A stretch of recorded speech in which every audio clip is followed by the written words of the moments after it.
Olá pessoal, tudo bem? Muito prazer, eu me chamo Maria Fernanda. Sejam bem-vindos a mais um vídeo aqui no meu canal do YouTube.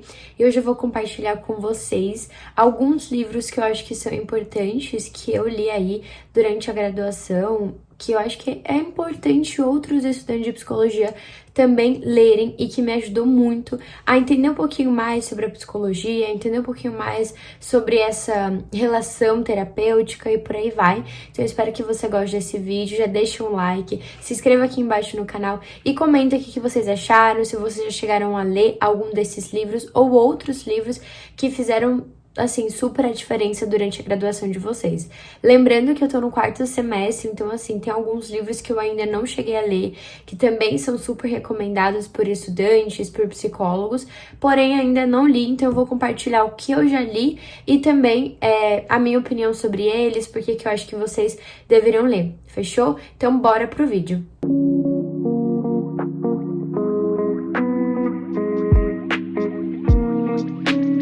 O primeiro livro que eu vou indicar pra vocês, eu já falei aqui nesse canal quando eu contei e falei um pouquinho mais por que eu escolhi a psicologia. E o livro é esse aqui, ó, Jesus, o maior psicólogo que já existiu. Esse livro ele já tá em outra capa, já tem, parece que outra versão. Eu ganhei ele da minha tia e eu li ele...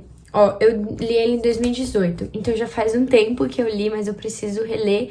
E isso é uma coisa que eu gosto muito, tipo, reler um livro depois de algum tempo que eu já tenha lido.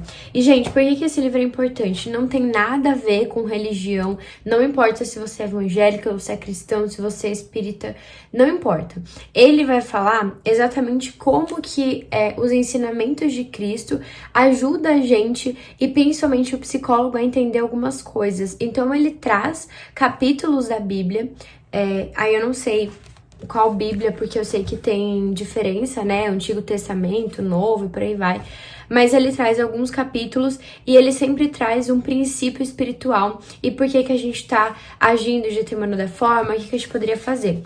Então, por exemplo, aqui ele traz, vou só trazer uma parte pra vocês. Ele divide em capítulo...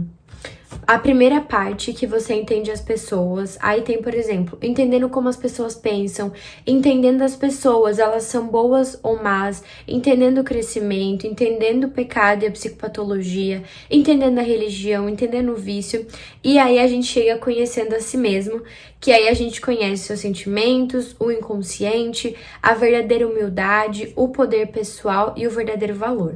Então eu vou pegar aqui uma parte que ele traz, que é, por exemplo, assim, ó. A sabedoria é demonstrada pelas suas ações. É Mateus 11:19 que fala isso. E aí ele traz uma história, conta um caso, e no final ele traz o princípio que é a gente buscar mais a sabedoria do que o conhecimento. E durante essa parte, ele vai explicando por que a gente deveria agir e buscar mais a sabedoria do que o conhecimento. Então aí depois ele fala, podemos estar sinceramente errados. Aí ele traz o capítulo de Mateus 5:5, que é, os homens humildes são muito afortunados. E aí ele traz por que acontece isso, e o princípio espiritual no final é, não confundam a sinceridade com a verdade, porque vocês podem estar sinceramente errados. Enfim, então... É basicamente isso desse livro, eu acho ele incrível, eu acho que todo estudante deveria ler, e eu preciso, inclusive, reler esse livro, e com certeza vou mudar de opinião com algumas coisas, que eu grifei aqui algumas partes e coloquei melhor parte, mas enfim, as pessoas mudam, a gente muda, e como eu li em 2018, né, a gente já tá em 2021, então eu quero reler. Mas esse é um dos livros. O outro livro é esse aqui, O Poder do Hábito. Ele é um pouquinho grande, mas, gente, vale cada página, principalmente porque ele traz muita pesquisa, ele traz muito dado, ele fala como que você pode adquirir um novo hábito, como que você pode melhorar esses hábitos. Então, nossa, queria muito me organizar, é uma questão de hábito. Queria muito fazer exercício físico, é uma questão de hábito. E assim, ele traz, é incrível, porque ele é dividido, vou até falar um pouquinho do sumário pra vocês. Ele tem a parte 1, que ele vai falar os hábitos dos indivíduos. Ele vai falar a parte 2, que é os hábitos de organizações bem-sucedidas. e a parte 3, que é os hábitos de sociedade. Então ele vai trazer, assim, histórias de Starbucks, como que o Starbucks começou, como que a pasta de dente começou lá nos Estados Unidos, conta toda a história. Então é literalmente, assim, muito incrível esse livro, porque ele não vai falar só, por exemplo, para você adquirir um hábito, você precisa fazer isso, precisa fazer aquilo. Não, ele vai explicar o looping de um hábito. Então, o que você precisa fazer e como você vai fazer essas determinadas ações. Então, assim, leiam. Eu li no final de 2020 e eu achei simplesmente incrível para estudantes de psicologia, principalmente para a gente entender como que funciona o hábito. Então, às vezes a gente quer muito, por exemplo, pegar o hábito de leitura e a gente não consegue. Então, esse livro ele vai te ajudar a entender uma visão de forma geral dos hábitos. O outro livro é esse aqui, gente, requisito obrigatório, quase, de todos os estudantes de psicologia ler. Por quê? Esse livro, ele vai explicar por que a gente acredita em determinadas coisas, por que a gente, muitas pessoas acreditam em senso comum, por que muitas pessoas acham que existe uma receita de bolo para todos os casos. Ele vai explicar o que caracteriza uma ciência. Então, assim, perfeito. Vou ler para vocês aqui o sumário.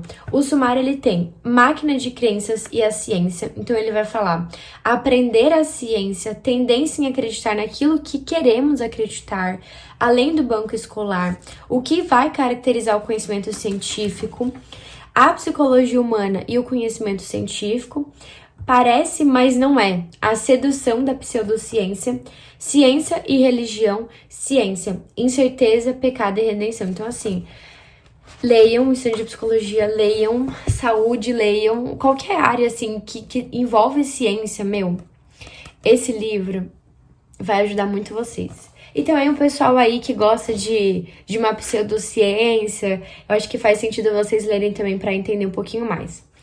Esse outro livro, Cartas a um Jovem Terapeuta, eu gosto muito dele, ele me ajudou bastante, inclusive a gente leu na leitura coletiva de algum mês, eu não lembro qual mês que a gente leu, mas assim, gente, eu gostei bastante dele, só que eu tenho algumas críticas, vamos lá.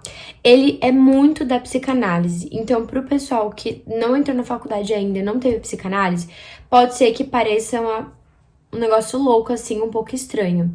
Então, talvez tenha um pouco de dificuldade. Talvez, né? Pode ser que vocês leiam e falem, não tem dificuldade nenhuma. Mas é porque foi um pouco fácil a leitura, porque eu já tive psicanálise. Então, talvez você que não tenha tido contato com a psicanálise possa ser que tenha uma dificuldade.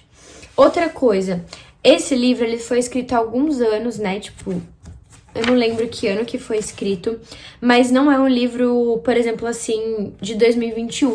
Então, a linguagem do autor, algumas coisas que ele fala, é muito um pensamento, na minha opinião, antigo. Então, por exemplo, ele fala de cura gay, fala de casamento homossexual, algumas coisas ele não concorda, fala de estupro e por aí vai. Então, tem algumas coisas que a gente precisa estar muito mente aberta e ler e fazer uma leitura com bastante crítica, não aceitar tudo que o autor tá falando como se fosse, nossa, 100% confiável, 100% acredito, entendeu?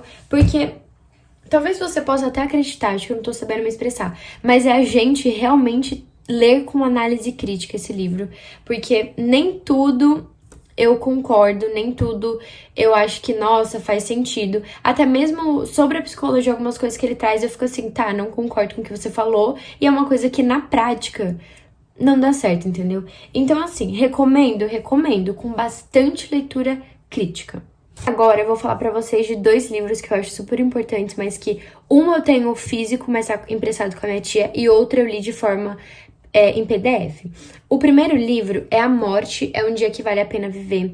Gente, esse livro, ele fala sobre luto, mas ele não fala sobre luto, porque assim, antes, eu não sei vocês, mas antes de estudar sobre luto, de entrar nesse contexto, eu achava que a gente falava de luto só quando perdia alguém. E na verdade não, a gente tem luto de emprego, quando a gente é demitido, quando a gente pede pra sair. A gente tem luto de términos de relacionamento, a gente tem luto de términos de amizade, tem luto de sair de uma cidade pra morar em outra. toda essa mudança é um luto. E eu não entendia isso. Então esse livro, ele traz essa nova forma da gente olhar para a vida, essa nova forma da gente olhar para o mundo, para as mudanças, para as circunstâncias. E um dos principais ensinamentos que eu levo comigo até hoje, depois que eu li esse livro, é a gente... Sabe quando a gente fala assim, ai, sextou, ou nossa, eu não vejo a hora de ser final de semana, e é tipo segunda-feira ainda. A gente tá deixando de viver o dia porque a gente tá pensando só no final de semana, só na sexta-feira. Então a gente tem que olhar um dia após o outro, porque a gente tá tendo chance de viver, tá tendo saúde, tá tendo isso, tá tendo aquilo. Então, assim, ele é incrível e eu acho que ele é muito importante pra gente ler, pra entender esses processos, pra entender que tudo chega a um fim, tudo tem um recomeço, tudo tem um motivo pra gente ressignificar. Então, assim, leiam. Ele, dependendo do momento que você lê esse livro, ele pode ser um pouco difícil a leitura mesmo, porque ele traz algumas coisas, algumas práticas que a gente não tem costume, algumas teorias que a gente acha que vai ser sempre aquilo e acaba não sendo. Então, dependendo do seu momento, pode ser uma leitura um pouco difícil, mas eu recomendo ler. O segundo livro que eu li de forma só digital mesmo, ele se chama Talvez Você Deva Conversar com Alguém. Gente, esse livro é meu livro favorito da vida. Ele é escrito por uma terapeuta que fala como é ser terapeuta. Fala de alguns casos que ela vivenciou, claro, assim, com nome fictício. Mas, gente, é incrível porque ela vai contar... Por exemplo, ela tá falando de um caso dela e ela vai falar das reações que ela teve, como que era aquilo pra ela. Às vezes, por exemplo, o paciente traz alguma demanda e ela tá num dia que foi horrível, porque o namorado dela terminou com ela e ela tinha super expectativa naquele relacionamento. E como terapeuta, você não pode abrir a boca pra chorar ali no momento com o paciente. Então, ela traz como é ser terapeuta e Ai, gente, é incrível, sério. Leiam, é meu livro preferido da vida. Inclusive, agora em outubro e novembro a gente vai ler, né, esse livro junto com a leitura coletiva. Então eu tô super feliz, com o meu coração quentinho, porque eu amo esse livro.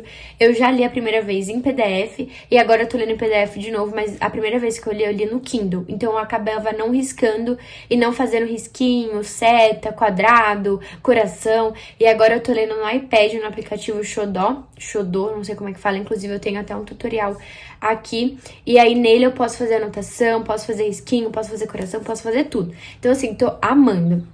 Leiam, porque, sério, vai ser incrível. Eu espero que seja incrível a leitura de vocês, caso vocês não tenham lido. E é isso, gente, os livros que eu queria trazer pra vocês. Deixa aqui embaixo nos comentários se vocês já leram algum livro, ou qual outro livro que vocês têm pra indicar pra estudantes de psicologia, ou pra quem queira fazer psicologia, pra gente trocar também. E é isso, não esqueça de deixar o like aqui embaixo e se inscrever no canal. Tchau, tchau, até o próximo vídeo.